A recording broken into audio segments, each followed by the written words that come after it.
ditambah PKN. Jadi ada 7 mapel yang diujikan. Waktunya masing-masing 90 menit, jadi satu hari ada 2 mapel yang diujikan. Kalau interview dari provinsi, itu terserah sekolah pelaksanaannya. Tapi kalau BSS kemungkinan akan mengambil jalan kita offline untuk ujian akhirnya. Mengapa dibuat offline? Karena kemungkinan minggu depan kita akan direncanakan offline untuk kelas 12, 100%. Gitu. Rencana ya, rencana. Tapi kita nggak tahu lagi nanti ya apa. Tunggu kabar dari wali kelasnya aja. Oh iya? Untuk soal dari provinsi saya termasuk timnya lagi, tim pembuat soalnya lagi. Jadi nanti tak bocori dikit-dikit gitu. Cek nilainya apa? Kayak tahun kemarin tak bocori ya panjat nilai-nilai gitu. Eman lah kayak kemarin. Oke, itu informasinya. Untuk UTBK sudah siap? Insya Allah. Yang SNMPTN sudah selesai ngisi datanya? Sudah. Sudah milih jurusannya? Belum, masih ngisi data aja ya. Pilih yang rasional, sesuai dengan bakat minat, sesuai dengan kemampuan, pilih dari rekomendasi orang tua, BK, dan anak-anak pilihannya. Jadi pertimbangkan itu semuanya. Usahakan kalau ngambil UB, sekali lagi, pilihan pertama di UB. Ya, jangan sampai pilihan kedua di UB, pasti nggak diproses di sana. Nah, kalau pengen ngambil di UB semua, ya alhamdulillah, berarti pilihan 1 UB, pilihan 2 juga UB. Itu caranya, strategi. Semoga nanti yang SNMPTN diterima banyak untuk tahun ini ya. Lebih banyak daripada tahun yang kemarin. Amin. Nah, hari ini kimia seolah akan selesai. Kalau sudah selesai kimia, minggu depan berarti kita santai. Kita lebih santai, kita tinggal persiapan ujian-ujian begitu. Kenapa, Mas? Kita tinggal persiapan ujian-ujian, kita bahas soal yang terdahulu gitu ya. UTBK terdahulu kita perkuat selain di bimbel. Nah, kalau yang di kelas kita persiapkan khusus untuk ujian sekolah, kalau yang di bimbel kita persiapkan khusus untuk UTBK. Tapi nggak salah kalau nanti sesekali kita sisipi UTBK waktu di kelasnya, biar ada double ilmu yang didapatkan. Lagi ya. Apa materinya hari ini? Materi yang terakhir ada 2 sub ya. Kok 2? Tak tutup dulu ya, biar nggak ketok. Apa materinya? Yaitu masalah protein. Yang kedua ada lipid. Protein kan anak-anak sudah dapat di biologi toh ya. Jadi kita tinggal membahas dikit-dikit aja, nggak terlalu banyak gitu loh. Itu untungnya belajar di kelas 12. Apa sih yang dipelajari di kimia dari bab protein itu? Yang pertama ini, Re. Sumbernya. Sumber protein itu dari mana? Loh, kok iso?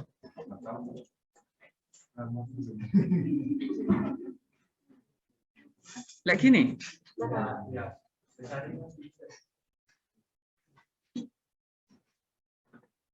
Sini kelihatan ya? Oke, sip. Kalau dari sumbernya, protein itu dapatkan dari mana aja, Rek? Makanan. Minuman. Ya, terus apa lagi? Sumbernya dari 2 ya. Dari hewan atau tumbuhan yang kita makan. Kan begitu itu Mas maksudnya. Ada yang sebagai protein hewani, ada yang dikenal sebagai protein nabati. Pinter sekali. Di dalam tubuh apa kegunaan protein? Harus muncul. Ada 4 secara umum, tapi sebenarnya lebih dari ini. Tapi yang paling penting ada 4. Yang pertama adalah untuk mengganti jaringan tubuh yang rusak. Maksudnya apa sih?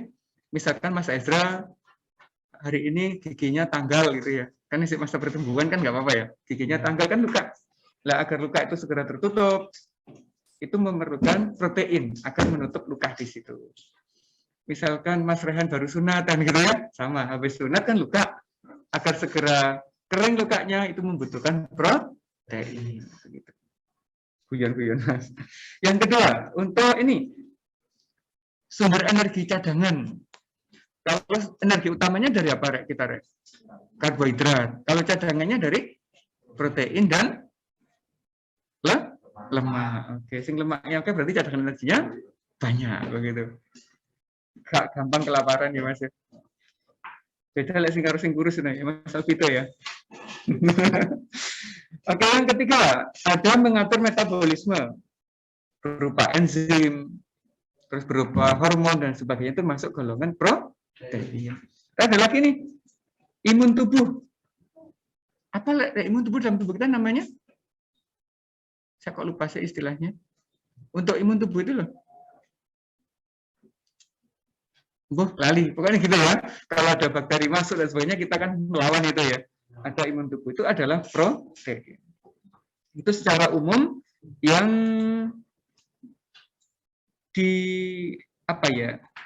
yang diperankan protein dalam tubuh manusia. Selanjutnya, terus protein sendiri itu apa gitu? Apa protein itu? Kumpulan asam amino atau lebih dari itu Mbak konsepnya Mbak? Kalau hanya kumpulan asam amino itu nanti belum bisa membentuk suatu protein. Karena cuma asam amino berdiri misalkan Mbak Faradila ini asam amino, kemudian Mas Abram asam amino, kan nggak berikatan sama sekali kan? Terbentuk protein nggak kalau kayak begitu? Tidak. Berarti ada syarat khususnya. Kira-kira apa syarat khususnya? Loh kok mati Zoom saya? Ini yang gunakan dua device ya gini, Rek.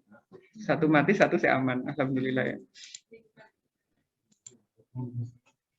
Sampai mana tadi? Sampai ini. Lah ternyata yang disebut sebagai protein itu begini, Rek. Apa ini? Iya, maaf ya Mbak ya. Protein itu adalah molekul yang minimal tersusun dari 2 asam amino. Jadi kalau ada 2 asam amino berikatan satu sama lain, itu boleh disebut sebagai protein. Kalau masih sebagai asam amino belum berikatan, berarti dia belum dikenal sebagai protein. Nah, bagaimana berikatannya? Itu menggunakan ini. Ada ikatan peptida. Ada ikatan peptida. Bagaimana sih ikatan peptida itu terjadi? Itu begini. Kita harus paham dulu terkait dengan struktur asam amino. Ini rumus umum asam amino. Ini ada atom C di tengah-tengah, mengikat 4 gugus yang berbeda. Maka atom C ini dikenal sebagai atom C kiral. Kiral itu apa? Mengikat 4 gugus yang berbeda.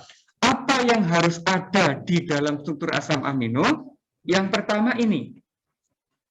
Harus punya gugus amino atau gugus amina. Rumusnya adalah NH2. Ini harus ada.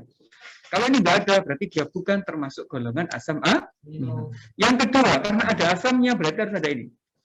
Apa? Gugus karboksil. Dari asam karboksilat itu harus ada. Dan yang ketiga harus ada ini. Jadi 3 komponen utama ini harus ada di dalam asam, yaitu gugus amino, gugus karboksil, dan atom hidrogen. Nah, kalau ini bagaimana? Yang ini itu bebas. Boleh atom hidrogen untuk asam amino yang paling sederhana, atau diganti dengan rantai atom karbon yang lain. Boleh yang rantainya tunggal, boleh yang rangkap 2, boleh yang siklis, boleh yang aromatik, dan sebagainya. Itu menggantikan rantai sampingnya, R ini. Nah, untuk membentuk protein, ikatan antar asam amino itu di sini ikatannya, yaitu dari gugus asam berikatan dengan gugus yang basah gitu. Ini asam karboksilat, ini amino, akan terjadi ikatan. Lah ikatannya itu di sini. OH dari asam dan H dari dari aminanya itu dilepas membentuk molekul air. Sisa ini katanya ada C dan ini.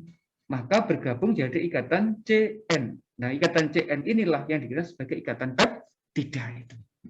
Sering keluar ya di ujian ini ya.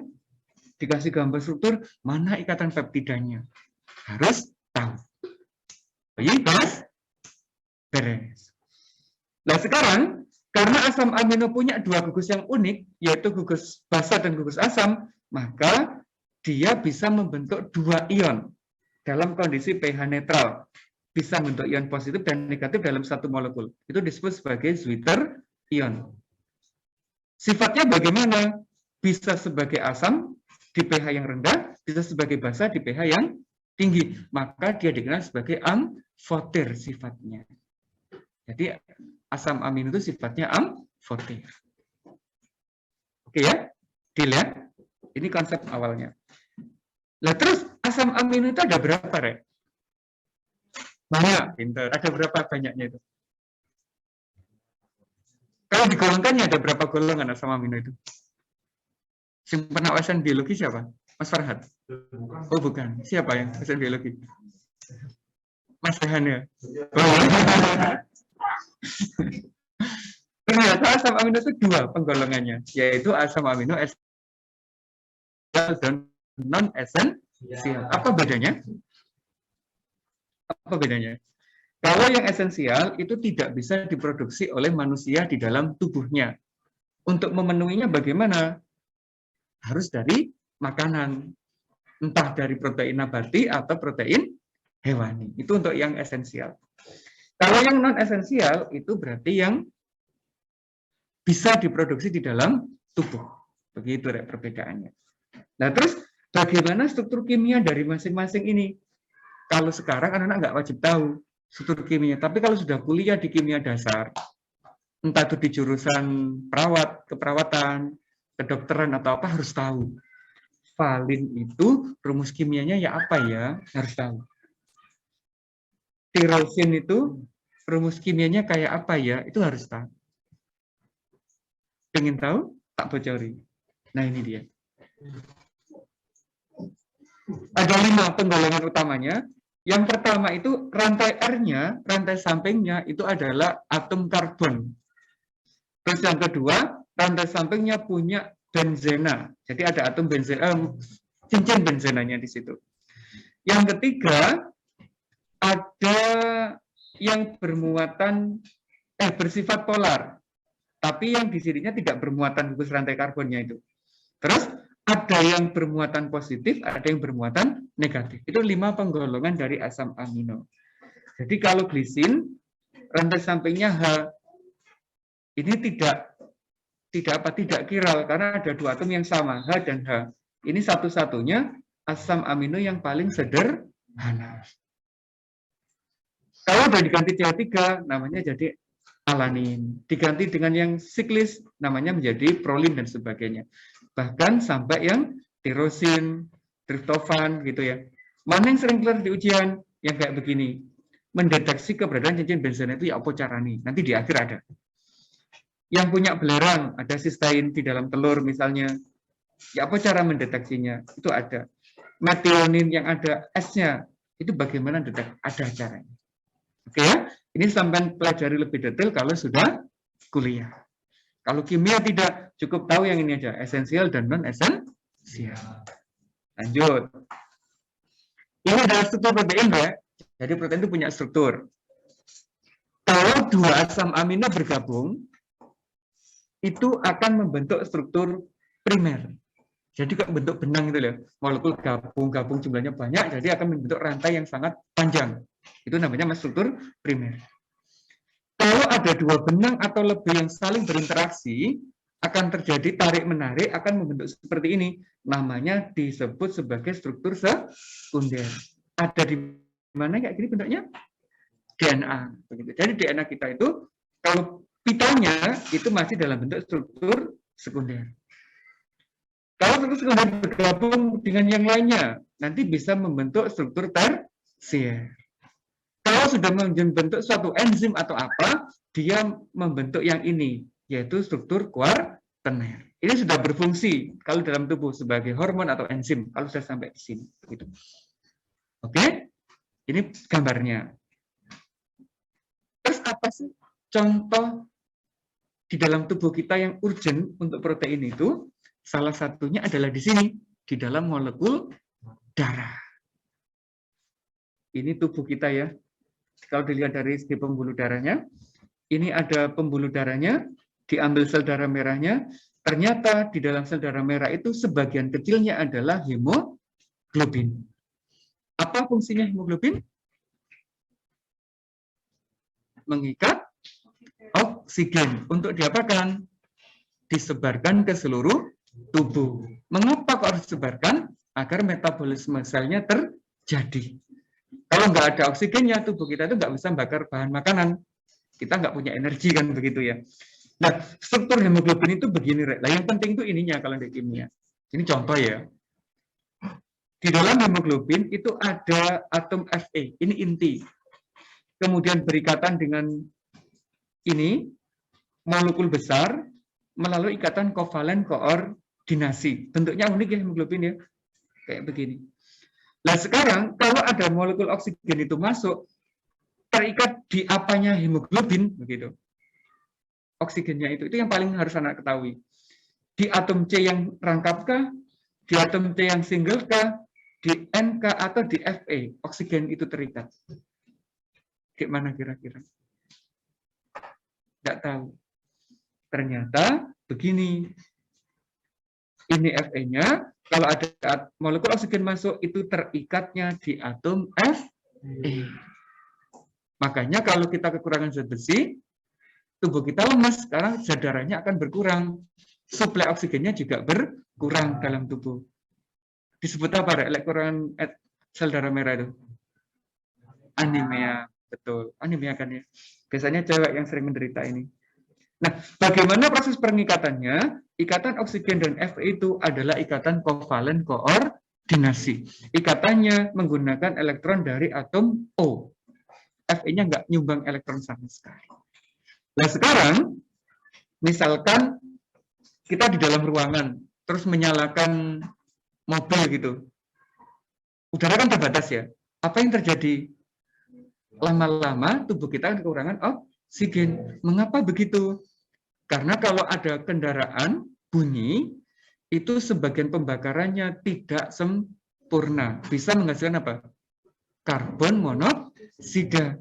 Nah, CO itu terikat di hemoglobin sangat kuat. Karena ada elektron bebas di atom C, langsung berikatan dengan Fe ini. Sebelum CO itu habis, hemoglobin tidak akan pernah mengikat oksigen. Maka tubuh kita akan sangat kekurangan oksigen. Kalau terlalu fatal, kita bisa meninggal gara-gara karbon monoksida.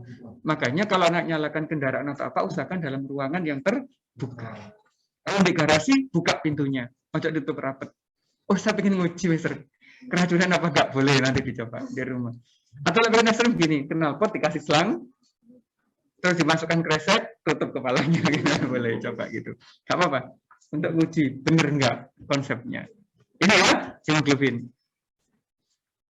Lah bagaimana saya transfer oksigen dan karbon dioksida dalam tubuh? Ini bekal untuk yang mau kedokteran ya. Ini bekalnya. Ini apa, Rek? Jantung. Ini apa? Paru-paru. Darah yang dari jantung ke paru-paru itu membawa oksigen apa karbon dioksida? Karbon dioksida. Tapi yang dari paru-paru ke jantung membawa oksigen. Transfernya bagaimana? Di dalam paru-paru itu ada pembuluh-pembuluh kecil yang namanya alveolus. Bentuknya kan aneh gitu ya, kayak jaring gitu. Ternyata itu banyak pembuluh darah. Lah, bagaimana fungsinya? Apa fungsinya? Disitulah tempat terjadinya transfer karbon dioksida dan transfer oksigen itu. Lah, kalau ini yang mengeluarkan CO2, berarti ini darah yang dari mana?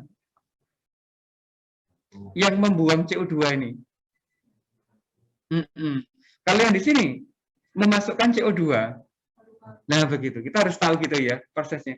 Nah, proses transfer oksigen dan karbon dioksida kayak begini itu melalui proses difusi. Biologis lebih tahu kalau secara kimianya kayak begini. Ada pertanyaan? Tidak, alhamdulillah. Ini bekal kalau mau kedokteran nanti.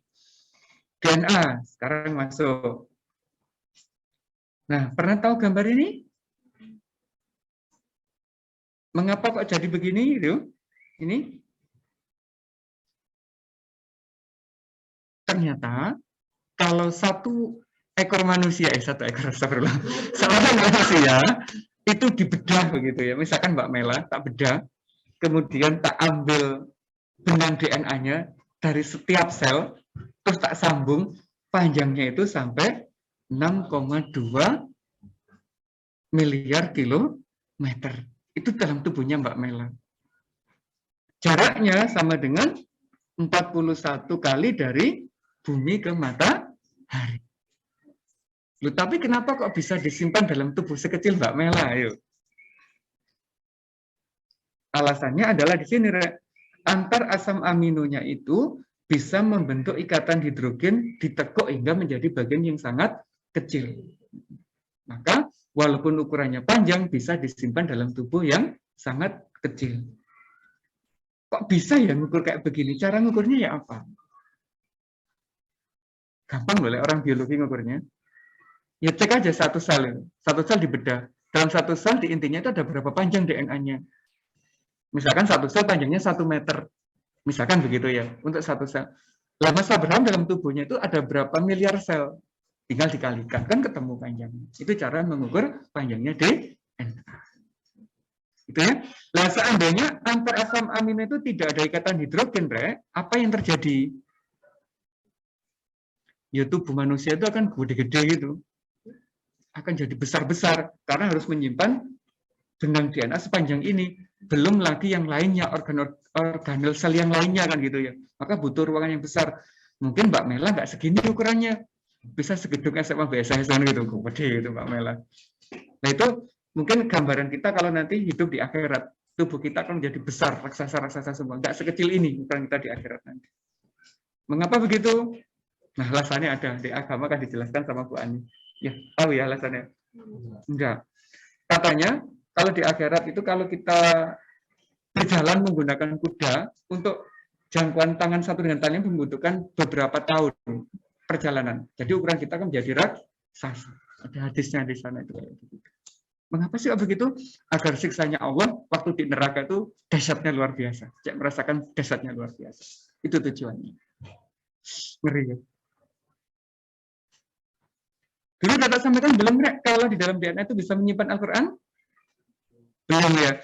Ternyata ada keajaiban luar biasa yang diteliti oleh orang Amerika, orang Prancis dan sebagainya, dan mereka semua langsung masuk Islam dalam waktu bersamaan. Apa yang diteliti? Kita kan tahu satu-satunya kitab suci yang bisa dihafalkan itu kan Al-Quran. Mengapa kok bisa dihafalkan? Karena itu semua ayat sudah tersimpan di dalam tubuh kita. Bagaimana membuktikannya? Pernah nggak anak-anak bergetar tubuhnya saat mendengar ayat Al-Quran? Pernah kan? Itu karena apa? Adanya resonansi antara yang dalam sel kita dengan apa yang kita dengar. Itu maka tergetar gitu. Nah terus kenapa kok kita tidak mampu menghafalkannya? Padahal dalam tubuh kita, nah itu karena banyak hal faktor-faktor dari luar yang menggoda itu loh ya. Banyaknya di situ. Sebenarnya potensi untuk menghafalkan itu ada di semua manusia. Oke ya, itu gambarannya. Nah dari sini loh banyak orang non-muslim yang awalnya ateis, ilmuwan ateis itu berubah menjadi orang muslim, pindah ke agama Islam. Banyak kayak begitu. Terus ini yang sering keluar di ujian, ini penting banget. Nah, tadi kan tak sampaikan ya, bagaimana sih mengetahui struktur dalam asam aminonya itu kok mengandung belerang dan sebagainya, ini dasarnya. Kalau pengen tahu bahan makanan itu mengandung protein dan tidak, yang pernah dilakukan dengan Pak Hadi atau Bu Enda menggunakan reagen apa dulu? Di kelas 11. Gak praktikum ya? Teori aja kan?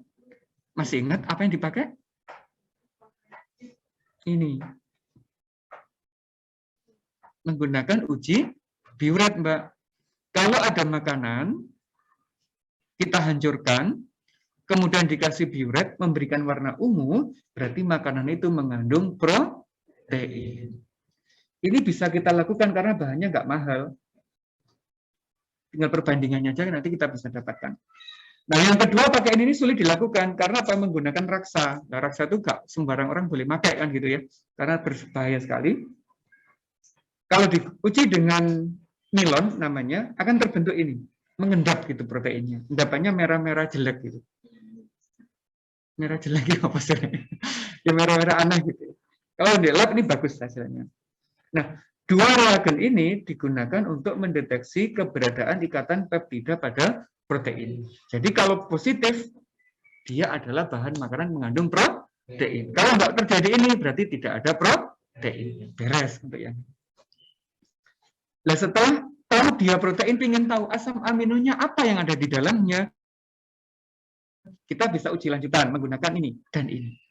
Kalau santoproteat, tujuannya adalah mendeteksi asam amino yang memiliki cincin benzena. Yang kelompok atas tadi loh yo. Apa aja masih ingat? Yang ada benzenanya itu ini. Fenilalanin, tirosin, dan triptofan. Itu akan memberikan warna merah apa ya tadi sebutannya? Warna jelek. Merahnya kayak begini atau kuningnya kayak begini, itu jika ada cincin benzenanya. Namanya xanthoprotea atau xanthoprotein. Nyebutnya ada dua itu, orang-orang nyebut.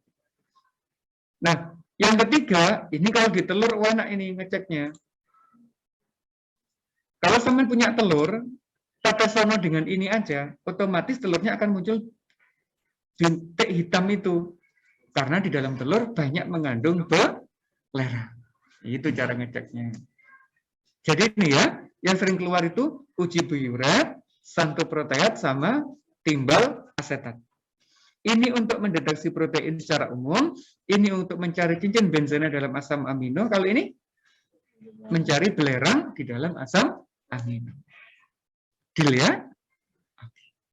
Mana yang sering keluar di ujian? Yang ini. Nanti filenya tak kasih, santai. Gak usah nulis, nggak apa-apa. Ada pertanyaan terkait dengan protein? Silakan. Kalau ada, siapa tahu saya bisa jawab. Lega ya tak jawab. Jujur ya guru itu kan ngono. Silakan kalau ada pertanyaan. Tidak. Nanti kalau masalah hormon dan sebagainya tanya Pak Adi langsung atau Bu Enda yang biologinya ya. Kita nggak sampai ke sana. Kalau nggak sekarang yang terakhir. Nah ini pendek materinya. Yaitu masalah apa? Lipid. Kalau di kuliah ini babnya besar ya, karena ada alkaloid dan sebagainya dibahas untuk sintesis bahan alam. Nah, sintesis bahan kimia dari bahan alam, nyontoh dari bahan alam. Itu luar biasa materi kalau kuliah. Lipid itu ada dua, ada lemak dan minyak. Ada yang tahu perbedaan antara lemak dan minyak dulu? Nggak tahu. Nggak tahu, alhamdulillah kalau nggak tahu. Oh tahu. Sumber lipid itu juga ada dua. Bisa dari hewan, bisa juga dari tumbuhan. Kalau ini dari hewan ya, daging, telur, dan sebagainya itu ada lemaknya. Kalau dari tumbuhan, misalkan ini biji apa kira-kira? Kalau yang ini?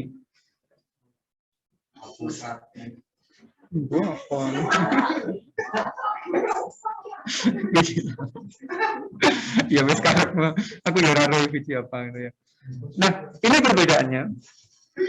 Kalau di dalam kehidupan kita lipid itu ini penyusun tumbuhan dan hewan. Jadi dalam tubuh kita itu ada lemaknya. Terus karena dia bersifat nonpolar maka tidak larut di dalam air. Tapi bisa larut di dalam alkohol, dalam ether itu dia bisa larut. Persamaannya apa? Sama-sama ester. Berarti lemak dan minyak itu adalah senyawa ester. Masih ingat ester terbentuk dari apa? Alkohol dan asam karboksilat. Jadi penyusunnya lemak itu dua kurang. Ada alkoholnya, ada asam karboksilatnya. Tetapi alkoholnya berupa ini. Tidak alkohol biasa, tapi alkoholnya adalah gliserol. Kemudian asam karboksilatnya juga tidak sembarangan, tapi adalah yang rantainya panjang. Paling tidak karbonnya adalah 12, yang nanti dikenal sebagai asam lemak. Kalau sudah membentuk sebagai lemak atau minyak, namanya jadi ini, trigliserida.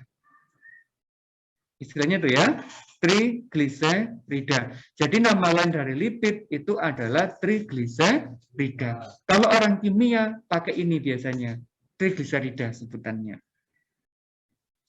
Terus perbedaannya apa? Wujud yang pertama.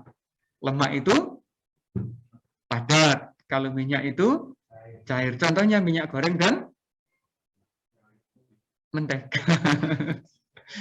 Mentega ya? Minyak goreng penting. Minyak goreng dan mentega itu contoh yang praktis yang bisa kita amati langsung ya. Kalau mentega itu bentuknya padat. Nah, gitu tak. Terus mengapa kok bisa padat dan cair? Itu alasannya di sini. Kalau lemak itu kebanyakan adalah ikatan rangkap asam aminonya, asam lemaknya. Karena punya ikatan rangkap, maka dia cenderung berwujud padat. Tapi kalau ini cenderung ikatannya tunggal.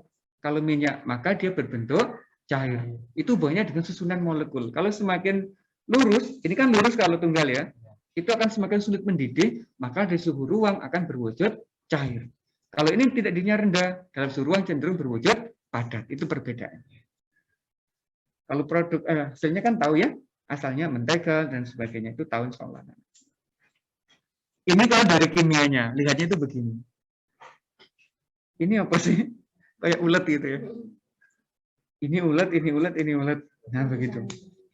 Ini adalah gambaran dari asam karboksilat yang rantainya panjang. Paling enggak karbonnya ada 12, paling rendah. Nah, yang atas ini apa? Ini adalah alkoholnya. Tapi alkoholnya nggak biasa tadi kan ya, alkoholnya berupa apa? Gliserol. Gliserol itu apa sih? Iki loh. C-nya 3, OH-nya ada 3.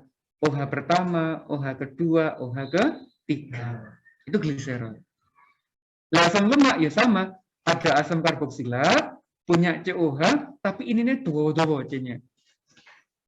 Kalau ini bergabung, kan reaksinya esterifikasi. Ini jadi air, ini berikatan jadi ini kan. Nah, yang produknya inilah yang dikenal sebagai trigliserida lemak atau minyak. Begitu pembentukannya. Melepaskan air sebanyak 3 molekul. Boleh beda atau tidak asam lemaknya ini, gitu. Boleh apa enggak? Boleh, ini terserah. Yang ini misalkan C-nya 12, ini C-nya 13, yang ini C-nya 18, enggak masalah. Boleh sama, boleh berbeda. Nanti tergantung apa yang mau kita buat. Tergantung dari mana sumber asalnya. Begitu. Oke ya. Jadi ada 2 senyawa utama penyusun lemak atau minyak. Yang pertama tadi apa? Gliserol. Yang kedua adalah asam karboksilat rantai panjang. Atau yang dikenal sebagai apa tadi? Asam lemak. Itu nyebutnya. Ini contoh-contoh asam amino. C-nya ada berapa ini? 11 tambah 1, 12. 13 tambah 1, 14. Ini 16, ini 18. Ada namanya asam laurat. Pernah dengar? Ini tadi. Ya, Farisa. Pernah dengar asam palmitat? Di dalam minyak goreng palmia. Ya, astagfirullah. Itu ada asam palmitatnya. Asam, kok 2 ya? Ini kayaknya salah ketik. Nah ini karena nggak punya ikatan rangkap dikenal sebagai asam lemak jenuh, penyusun minyak goreng, sawit, itu yang ini, Re. Nah kalau ini ada ikatan rangkapnya, disebut sebagai asam lemak tak jenuh. Ada asam palmitoleat, ada asam oleat. Pernah dengar? Linolenat? Linoleat? Pernah di produk apa itu? Susu. Di produk susu bayi itu masih ada ininya. Mengandung asam linoleat, asam linolenat, DHA, EPA, dan teman-temannya. Ada omega 3, omega 6, dan sebagainya itu kan ya. Itu sebenarnya adalah asam lemak. Begitu, Re. Tuh, pernah kan dengar ini? Ada omega 6. Kenapa disebut omega 6? Mengapa omega 3? Oh iya, tak kira tanya Ada omega 9. Itu ternyata dihitungnya adalah dari atom C ini ketemu ikatan rangkap pertama itu di C keberapa? Ini kalau kita hitung C1, C2, C3 ketemu rangkap, maka omega 3. Kalau ini ketemu berapa? 1, 2, 3, 4, 5, 6. Maka omega 6. Kalau ini 1, 2, 3, 4, 5, 6, 7, 8, 9, maka omega 9. Itu sebutannya. Ada DPA, ada EPA, ada DHA, dan sebagainya. Itu adalah golongan asam jenuh atau asam lemak rantai panjang. Gitu ya. Lanjut. Ini adalah contoh keberadaan lipid di dalam sel. Entah itu sel tumbuhan atau sel hewan, itu sama bentuknya sebenarnya. Gitu ya. Ada lemaknya, mana sih? Ada lemaknya, kemudian ada proteinnya yang terdapat di situ. Wes, ini biologi orangnya ya. Saya nggak bicarakan lebih detail karena nanti gak enak. Ada glikolipidnya. Fungsinya apa glikolipid? Lupa. Glikoloprotein itu apa? Lupa ya wes lah lupa. Nanti tanya Pak Hadi. Hal yang penting di kimia ini Rek. Ya, tahu saja nggak penting deh kimia. Yang penting itu ininya. Ternyata minyak goreng tiba-tiba baunya tengi. Kenapa kok bisa tengi? Membusuk. Sebabnya apa? Kok minyak goreng sama membusuk, Mas? Dibiarkan saja bisa nggak jadi tengi? Bisa. Terus dipakai terus-terusan jadi tengi enggak? Ya karena reaksi kimia itu bisa terjadi secara langsung gitu loh. Apalagi kalau dalam suhu yang tinggi. Lah proses tengi itu Mbak ya, akibat adanya pemutusan ikatan-ikatan rangkapnya itu. Jadi struktur kimianya jadi rusak. Yang awalnya rangkap menjadi tunggal. Atau yang awalnya tunggal berubah menjadi rangkap. Itu terjadi perusakan. Lah rusaknya itu bisa karena pemanasan, bisa karena penambahan zat dari luar. Kena UV itu bisa. Ini contohnya, ini adalah lemak atau minyak yang asam lemaknya ini tak jenuh, punya ikatan rangkap. Kalau ketemu dengan hidrogen, ikatan rangkapnya kan diputus, membentuk ikatan tunggal. Maka dikenal sebagai reaksi adisi hidrogen, namanya hidrogenasi. Dari mana sih? Pokoknya ini rangkap kok ini jadi tunggal kan anak? Dari jumlah hidrogennya itu loh. Kalau 17 hanya 33, itu kemungkinan besar ada ikatan rangkapnya sebanyak 3 di situ. Karena kalau kita hitung antara C dan H itu kan bisa kayak alkana itu lihatnya. Satu atom C ikat 4 hidrogen dan sebagainya. Nah kalau ini itu juga dari H35 berubah dari 33 menjadi 35 berarti ada pemutusan ikatan rangkapnya. Lihatnya begitu. Ini yang sering kita pakai kehidupan sehari-hari. Reaksi apa? Penyabunan. Insya Allah Mas Satria paham reaksi penyabunan gitu ya. Mas Ezra senyum-senyum paham. Gimana sih proses pembuatan sabun nih, Rek? Ini loh pembuatan sabun itu. Minyak atau lemak itu direaksikan dengan basa kuat. Baru membentuk garam. Lah garamnya inilah yang berupa sabun. Sisanya apa? Sisanya yuk alkoholnya atau gliserolnya tadi. Lah gliserol dalam sabun itu berfungsi apa? Menjaga kelembapan tubuh. Jadi produknya dua-duanya dipakai di dalam sabun itu. Ini untuk memadatkannya, ini sebagai pelembabnya. Begitu. Kalau mau ditambah lagi dari luar ya boleh. Gitu. Tapi prinsip dasarnya itu di sini. Boleh ditambah pewangi, boleh ditambah pewarna, gitu kan? Tambah sabun itu boleh. Lah terus kalau anak deterjen, anak sabun mandi, bedanya di mana? Ada yang tahu? Terus ada sabun cair, ada sabun padat. Tahunya tahu gimana? Itu ada alasannya, anak-anak. Di sininya. Kalau pertama pembentukannya ini adalah menggunakan NaOH, sifat sabunnya adalah sabun lunak yang bisa kita pakai untuk mandi. Tapi kalau kita gunakan kalium hidroksida, KOH, itu sabunnya keras. Bisa dipakai untuk mencuci baju. Tapi bukan deterjen. Nah, kalau deterjen, ini diganti dengan turunan yang lain. Misalkan dari natrium benzoat dan sebagainya begitu. Yang menjadi lebih kuat lagi. Itu ya perbedaannya. Nah, kalau dijadikan cair dan padat bagaimana? Ya tinggal membuat konsentrasinya ini. Diperbanyak gliserinnya apa tidak akan jadi cair. Semakin sedikit gliserinnya akan menjadi padat. Itu bisa kita lihat kayak gitu. Perbandingan komposisinya.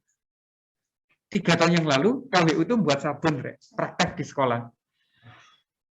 Pas mata pelajaran kimianya kelas 12, yang praktek kelas 10 gak ngerti teorinya mereka. Cuma bisa buat tapi gak tahu teorinya. Gitu ya. Nah, sekarang saya mau jadi pengusaha ya boleh. Pengusaha sabun. Ada sabun yang permintaannya banyak sekarang. Di dalamnya itu dikasih minyak esensial bidara. Itu permintaannya banyak loh ya. Kenapa sih? Misalkan ya Mbak Seril, kok ngantuk aneh gitu ya. Gak konsentrasi ya gitu. Itu nggak dipakai air bidara itu cepat sembuh, Mbak.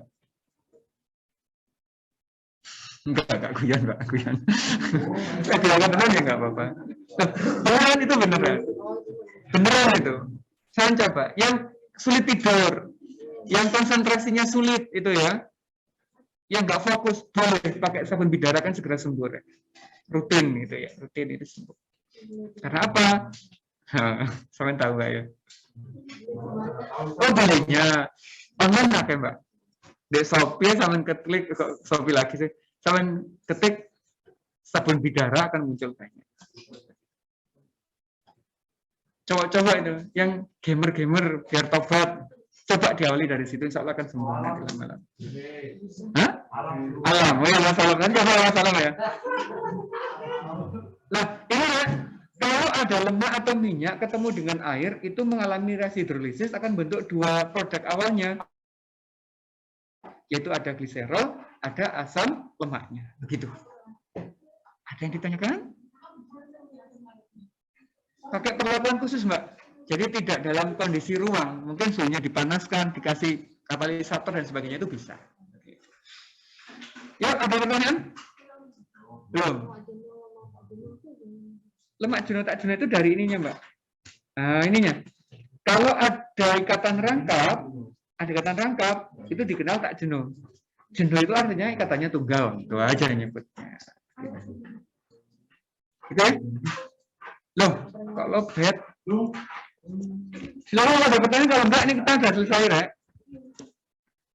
Selesai aja, istirahat aja. Baik, berarti kimia selesai ya. Kita tinggal persiapan untuk ujian dan sebagainya. Terima kasih. Assalamualaikum warahmatullahi wabarakatuh. Silakan kalau mau keluar, nggak apa-apa.